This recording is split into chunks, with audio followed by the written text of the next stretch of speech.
Éric Zemmour, bonjour. Merci d'être avec nous ce matin. L'épidémie de Covid flambe.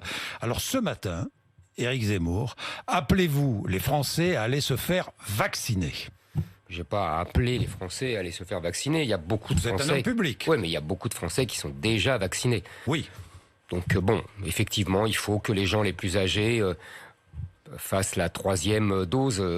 Tout le monde le dit. Bon, très bien. Vous savez, moi je pense qu'il faut arrêter de traiter ce sujet sur le thème de la peur, de la panique. Le Covid est une épidémie grave, mais il faut apprendre à vivre avec. Je pense que le problème n'est pas le Covid, c'est l'hôpital.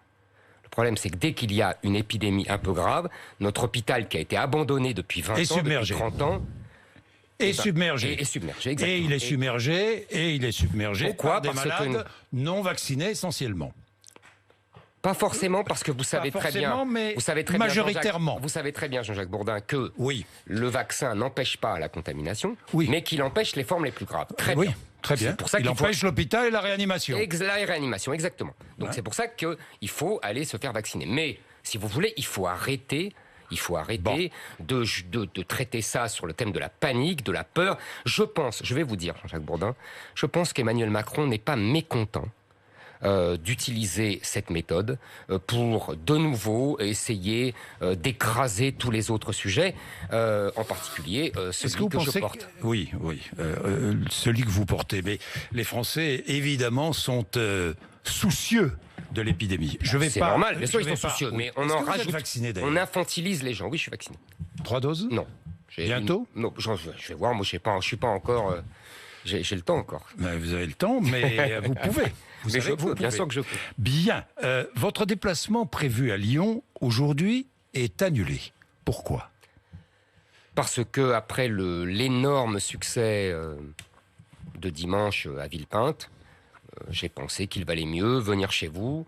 Vous auriez pu partir pour Lyon. Oui, mais vous savez, il faut apaiser un peu les choses. J'ai une émission importante le jeudi soir, il faut que je travaille. Moi, vous savez, je prépare les choses, je suis un laborieux. Je travaille, mon meeting a été un grand succès parce que j'ai beaucoup travaillé. Je suis venu chez vous, puis j'ai une émission, on ne peut pas aller comme ça. Aucune raison de sécurité? Aucune? Non, pas du tout. Non, pas du tout. Non. Bon, d'accord. Est-ce que vous condamnez les violences qui ont eu lieu dimanche? Écoutez, je condamne évidemment toutes les violences. C'est une évidence. Maintenant, il faut bien comprendre ce qui s'est passé. Il y a des gens qui viennent pour faire de la provocation. Ils viennent, ils savent très bien qu'ils vont énerver les gens qui sont là. Ils le font pour ça. Et ils le font pour que les médias disent « Ouh là là, ils sont méchants, les autres sont violents. » Ils n'avaient rien à faire là. Est-ce que vous savez pourquoi le meeting de Jean-Luc Mélenchon, qui était en même temps que le mien, s'est bien passé? Je vais vous répondre. C'est parce que les gens qui me soutiennent ne vont pas déranger les meetings de Jean-Luc Mélenchon. Imaginez 10 types qui seraient venus avec un t-shirt « Non à l'islamo-gauchisme », comment ils auraient été reçus?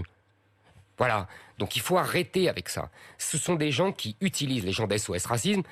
Je pense que là, si vous voulez, vous savez, ce sont des chiens truffiers des subventions, ces gens-là. Donc, ils se font bien voir pour toucher les prochaines subventions. Ce sont des provocateurs. Je pense que les médias ont une responsabilité, c'est d'arrêter d'être les relais complaisants de ces provocateurs. Vous n'y êtes pour rien. Non, moi je ne suis pour rien. Vous ne vous sentez en rien responsable? Ah non, je me sens en rien responsable. Ces gens-là n'avaient pas à être là. De la violence? Mais qui provoque la violence? Qui provoque la violence? C'est la bonne question. Qui provoque la violence? Ces gens-là n'avaient pas à être là. Ils le savaient très bien qu'il y aurait des colères. Éric Zemmour, on va voir à travers les mots employés. Qui provoque la violence? Éric Zemmour. Ça ne se reproduira plus? Mais si ces gens ne viennent pas, ça ne se reproduira plus, non? Vous serez capable de faire régner l'ordre? Mais je suis candidat pour faire régner l'ordre. Oui, parce que justement, l'ordre ne règne plus en France. C'est justement la raison pour laquelle je vous pose la question. L'ordre ne règne plus en France. L'ordre ne règne plus en France. Il y a il ne règne plus à Villepinte non plus. Non, c'est pas vrai ça. Ça, c'est pas vrai. Et on l'a vu dimanche. Pourquoi vous parlez de ces violences-là et vous ne parlez pas de la violence que j'ai subie moi? Pourquoi les médias ne disent pas que j'ai été agressé? Voilà. devrait le dire aussi. Les médias l'ont dit. Oui, alors, moins que les autres. Alors, j'ai relu votre discours. Oui. Et je l'ai relu attentivement. D'ailleurs, toute cette interview sera axée sur votre discours. Les juges sont... au moins de parler du fond. Et je vous cite, les juges sont aux ordres. La meute est lancée à mes trousses. Je dis bien la meute. Hein, contre moi, tout est permis. Nous sommes de nouveaux braves prêts à se battre pour la France. Mais qui vous menace ? Qui aujourd'hui vous menace ? Les journalistes ? Les juges ? Bourdin, qui me menace moi ? Oui. Écoutez, j'estime que je suis la cible privilégiée du système. Du système, personne n'est traité, aucun candidat n'est traité comme moi. Personne n'a eu autant d'antennes à la radio et à la télévision depuis septembre que vous. Mais parce que mon discours, personne d'autre que vous. Mais Jean-Jacques Bourdin, parce que mon discours intéresse les Français. Et que les médias s'en font le relais. Et les médias s'intéressent à votre discours, oui, Éric pas seulement Zemmour. Jean-Jacques Bourdin. On fouille dans ma vie privée. On m'insulte. J'ai pas dit vous. On m'insulte. On m'invective. On me traite de tous les noms. De fasciste, de nazi, de raciste. Qui est traité comme ça ? Personne. Excusez-moi, qui ? Quand je n'ai pas des menaces de mort, etc. Est-ce que ces mots-là ne sont pas faits pour agiter, je ne sais pas, une haine, une violence ? Est-ce que ces mots-là sont des mots à employer pour calmer les ardeurs de vos supporters ? Mais je ne veux pas calmer les ardeurs de mes supporters. Vous êtes journaliste ? Je fus journaliste. Oui, oui. Ne reniez pas. Je ne renie pas. J'ai dit je fus. Vous êtes journaliste, vous n'arrêtez pas de critiquer la presse. Vous n'arrêtez pas. Vous, la victime, on dirait du mauvais Trump, non ? Mais pas du tout. On dirait, vous, la victime Bourdin. Des médias. Oui, Jean-Jacques Bourdin. Pratiquez, vous savez ce que vous pratiquez ? Oui. Vous pratiquez la dissimulation. C'est-à-dire que vous avez, pendant des années, pratiqué les plateaux télé, rencontré tous les journalistes de la France entière, vous les avez appréciés, vous les avez aimés, et puis tout à coup, voilà que vous les dénoncez. Ça, c'est ce que j'appelle la taquilla. Vous savez ce que c'est que la taquilla ? Oui, je connais. La dissimulation. C'est la dissimulation. En islam. En islam, oui. Jean-Jacques Bourdin. Oui. D'abord, Éric je suis Zemmour. journaliste, j'ai été journaliste, Oui. je ne renie absolument pas ça. Oui. Mais justement, je connais le fonctionnement médiatique de l'intérieur. Et je sais comment, d'abord, dans les écoles de journalisme, les jeunes journalistes sont endoctrinés par ce que j'appelle l'idéologie Mediapart. Puis, comment dans les journaux, il y a une pression idéologique sur tous les journalistes. Puis les méthodes des journaux de gauche, comme Le Monde, Libération, Mediapart. Oui, je connais le système médiatique de l'intérieur et je sais comment Mediapart et Le Monde dans la presse française. Est-ce que j'ai dit ça ? Éric Zemmour. Est-ce que j'ai dit ça ? Mais vous assimilez tous les journalistes. Oui, je n'assimile pas tous les journalistes. Je parle d'un système médiatique que je dénonce parce que je le connais bien de l'intérieur. Je l'ai vu faire. Vous savez, quand j'étais jeune journaliste, je vais vous raconter quelque chose, j'en ai pour 30 secondes. Oui. J'étais jeune journaliste et je suivais à l'époque, on disait le RPR, l'UDF, vous vous souvenez, dans les années 80-90. Et je voyais bien, je lisais les papiers de mes confrères ensuite, des grands journaux de gauche en particulier, et je voyais bien comment ils relataient l'événement que j'avais vu moi-même. Donc j'ai appris au contact des journalistes, oui, de gauche, et je sais comment ils fonctionnent, et je sais comment ils dénaturent, comment ils attaquent, comment ils lynchent, comment ils invectivent les gens qu'ils ont dans le nez. Et comment ils essayent d'abattre aussi, Éric Zemmour de la même manière. Ces trois lecteurs, arrêtez. Bon, j'ai lu votre discours. Il n'est personne, une montagne d'idées superficielles. Du en même temps au quoi qu'il en coûte. Il est à lui seul le grand vide, le gouffre. Un mannequin de plastique, un automate, un adolescent qui se cherche. Si ces mots vous étaient adressés, est-ce que vous les trouveriez injurieux, franchement ? Injurieux, non. Violent, non. Oui. Injurieux, non. Violent, oui. Je le traite pas, moi, de raciste, de fasciste, de nazi, de collabo. Ne parlons pas de vous, parce que vous me dites si ces mots vous étaient adressés. Parlons de lui. Si ces mots vous étaient Parlons de lui. Donc maintenant, je vous réponds. Emmanuel Macron, c'est exactement ce que j'ai voulu dire. Il est le grand vide. Il est si vous voulez, c'est un adolescent qui se cherche. On a l'impression d'un type qui n'est pas fini. On a l'impression de quelqu'un qui n'a pas en fait les idées claires sur rien. Qui un jour va dire l'OTAN est en état de mort cérébrale, et puis le lendemain va faire des mamours aux Américains qui l'ont humilié et qui nous ont humiliés. C'est un type qui va dire un jour, la colonisation est un crime contre l'humanité, et puis quelques années plus tard, il va dire « Ah, le FLN se sert d'une rente mémorielle ». Ce type n'est pas fini. Ce type dit tout et le contraire de tout. Donc moi, je dis oui, Emmanuel Macron, c'est le vide, et c'est un adolescent qui n'est pas fini. Bien, Éric Zemmour, élu président, est-ce que vous abrogerez la loi Guessot du 13 juillet 1990 ? Écoutez, je pense pas que ça soit l'essentiel et le cœur de mon dites sujet. non. Attendez. Je pense que je ne pense pas que les lois mémorielles soient bien fondées. Vous savez, à l'époque de la loi Guessot, il faut expliquer aux gens qu'est-ce que c'est la loi Guessot. C'est la loi Guessot qui interdit, sous peine de sanctions pénales, de dire qu'il n'y a pas eu de l'extermination des Juifs, la Shoah. À l'époque, Simone Veil, qui avait été elle-même... Le négationnisme est un délit. Exactement. À l'époque, Simone Veil, qui avait été dans les camps de concentration, avait dit qu'elle ne voterait pas cette loi, qu'elle la trouvait détestable, qu'elle trouvait que c'était une loi communiste, et qu'elle pensait qu'on avait l'impression, par cette loi, qu'on cachait quelque chose. Et elle disait, la réalité n'a pas besoin de loi pour la défendre, elle s'impose. Je pense donc qu'il faudrait réfléchir. Il faudrait, par exemple, réunir un aréopage d'historiens qui estimerait les conséquences de cette loi sur la liberté de recherche historique. Et donc, pour voir si c'est vraiment utile ou non. Alors, est-ce que le négationnisme est un délit ? Je vous pose la question. Par la loi Guessot, oui. Mais de toute façon, je ne suis à pas... vos yeux. Mais je ne suis pas négationniste. Bon. Je n'ai jamais dit que l'extermination des Juifs n'avait pas existé. Excusez-moi. Bon. Est-ce que vous abrogeriez... il faut avancer. Est-ce que vous abrogeriez la loi Taubira sur le mariage pour tous ? Là aussi, j'ai combattu la loi Taubira. Oui, c'est pour ça que je vous pose la question. Mais je ne vais pas... C'est accessoire, tout ça. C'est accessoire. C'est accessoire. Simplement, je bloquerai la PMA sans père, oui. Est-ce que vous limiteriez le droit à l'avortement ? Mais... Non, je vous pose la question. Ah d'accord. Bon. Mais parce que vous avez raison de me poser la question, parce qu'on raconte n'importe quoi sur moi. Alors oui non, ou non ? Je ne limiterai pas le droit à l'avortement. Le droit à l'avortement sera respecté.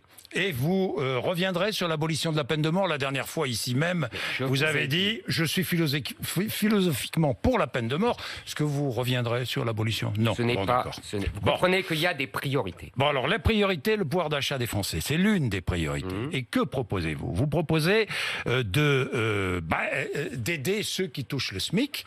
Comment ? En touchant un salaire net plus important. Comment ? En baissant la CSG. C'est bien cela. Exactement. Hein, Éric Zemmour. Oui, c'est une réforme qui a été 2 fois retoquée par le Conseil constitutionnel. Mais attendez, Jean-Jacques Bourdin. Jean-Jacques Bourdin, ce n'est pas le... Oui. Alors ça, non, mais c'est important. Une phrase. Oui. Ce n'est pas le Conseil constitutionnel qui fera, si je suis élu, la politique de la France. Il faudra qu'il s'habitue.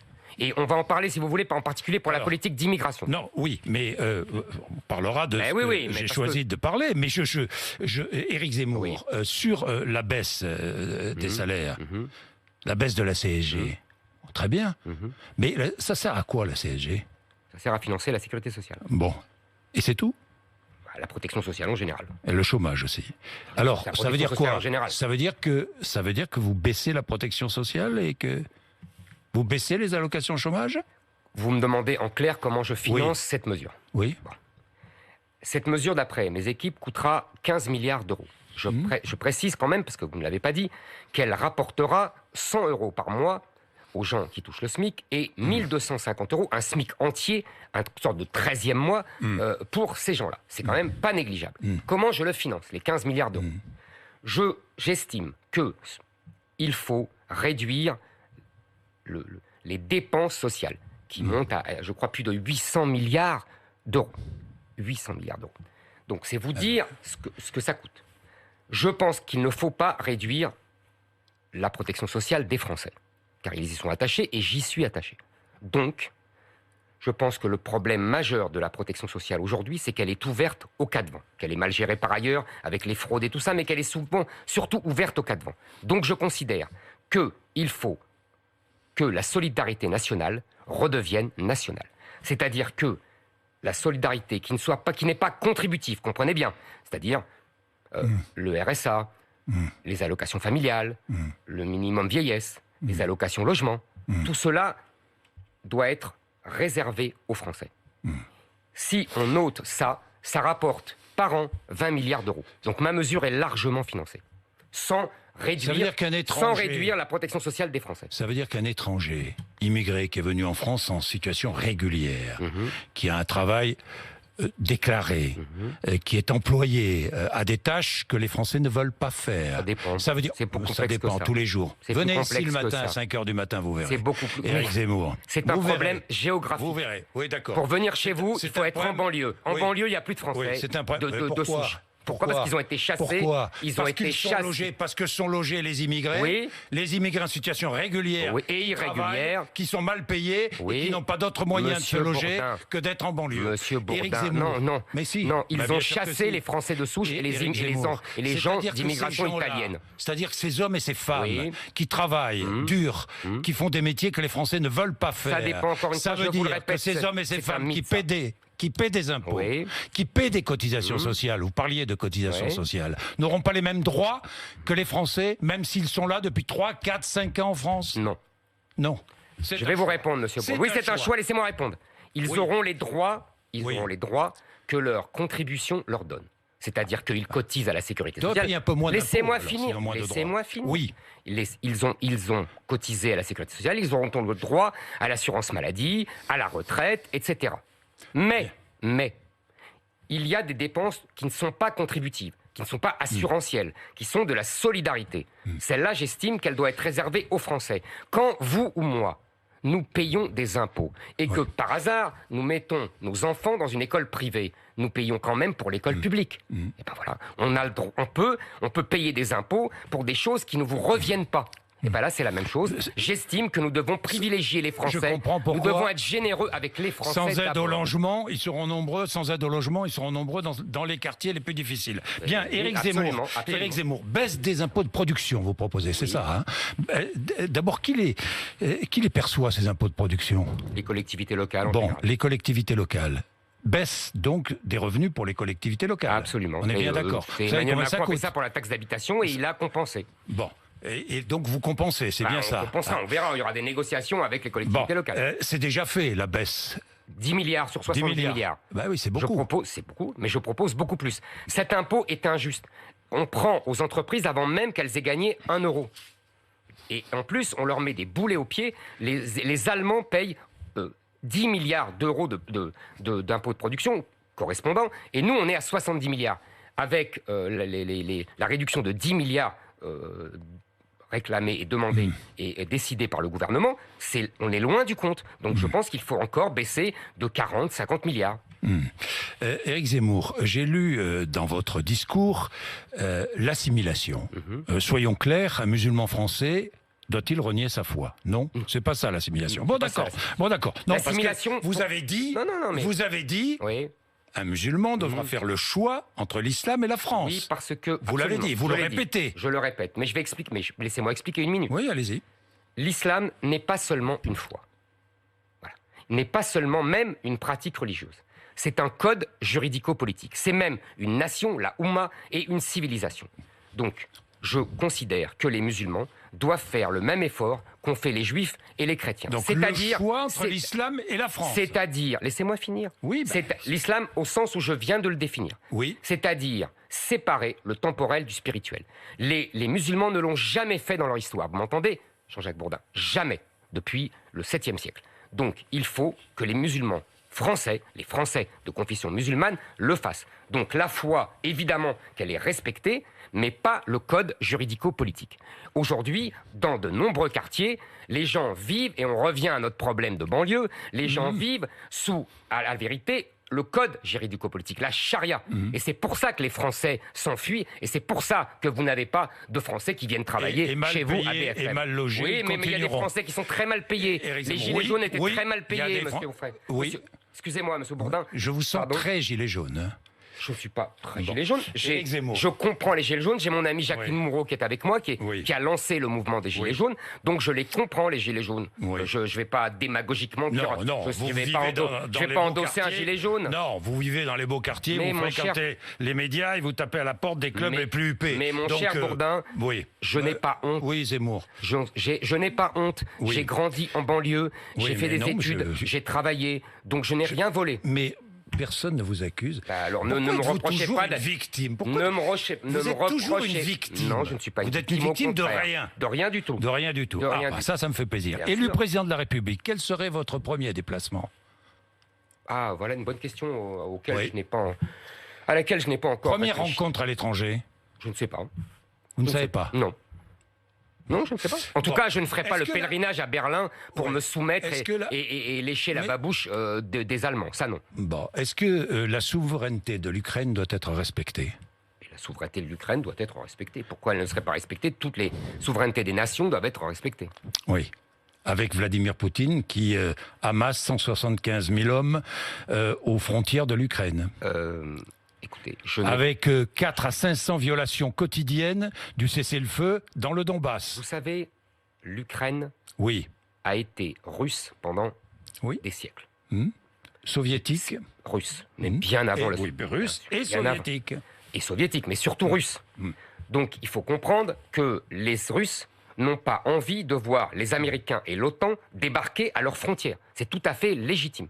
Donc qu'ils fassent attention à cela, c'est tout à fait légitime pour eux. Je vous rappelle que en 1989-90, quand le mur de Berlin est tombé, quand l'URSS s'est effondré, le président américain de l'époque, M. Bush père, avait promis à Gorbatchev, le premier secrétaire du Parti communiste de l'Union soviétique, qu'il ne mettrait pas les troupes de l'OTAN dans l'étranger proche de la Russie. Il n'a absolument pas tenu, et les Américains n'ont absolument pas tenu leur promesse. Donc il est tout à fait légitime que les Russes fassent très attention à ce que l'OTAN n'avance pas sans cesse. Vous voyez, c'est tout à fait normal. Alors après, évidemment, l'Ukraine est désormais un pays souverain et sa souveraineté doit être respectée. Doit être respecté. Éric Zemmour, l'Allemagne s'est dotée d'un gouvernement paritaire. Est-ce que vous doterez d'un gouvernement paritaire si vous étiez élu président de la Ce n'est pas République? du tout une obligation. Je considère que c'est insultant pour les femmes. C'est insultant pour les femmes. S'il y a des femmes compétentes et si elles sont en plus grand nombre que les hommes, il y aura plus de ministres femmes que de ministres hommes. C'est cette parité, moi je parle beaucoup avec beaucoup de femmes, elles me disent que c'est insultant pour elles. Voilà, ça veut dire qu'elles sont nommées parce qu'elles sont femmes et non pas pour leurs compétences. Alors, l'égalité des sexes, ce combat pour l'égalité des sexes, l'accès des femmes à tous les pouvoirs, c'est un insupportable symbole de la supériorité de notre modernité. Non, absolument pas. Vous savez... Pourtant, vous l'avez écrit. Non, mais... je n'ai pas écrit ça comme Si, ça. si, non, si, non, si. non, non. Je vais vous dire. Avons-nous fait de l'égalité des sexes, de l'accès des femmes à tous les pouvoirs, je lis, l'insupportable symbole de la supériorité de notre modernité?